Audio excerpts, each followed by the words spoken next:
How did Eris cope with all her pent-up frustration during her long years of sword training at the Sword Sanctum? According to the lore, Eris is inherently blessed with exceptionally high energy and vitality.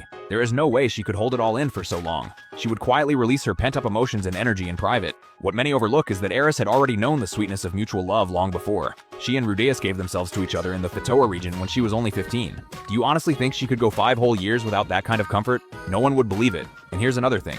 Why does Ghislaine leave the room immediately every time Eris returns from training?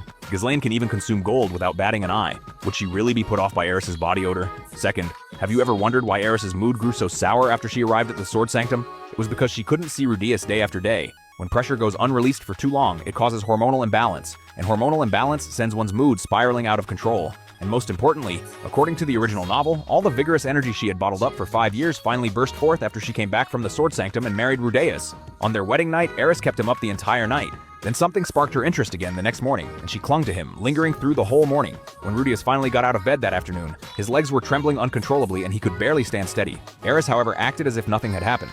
She picked up her sword and went to train as usual, breathing steadily and brimming with energy, showing not the slightest trace of exhaustion. This plotline from the novel has not yet been adapted by the animation production team.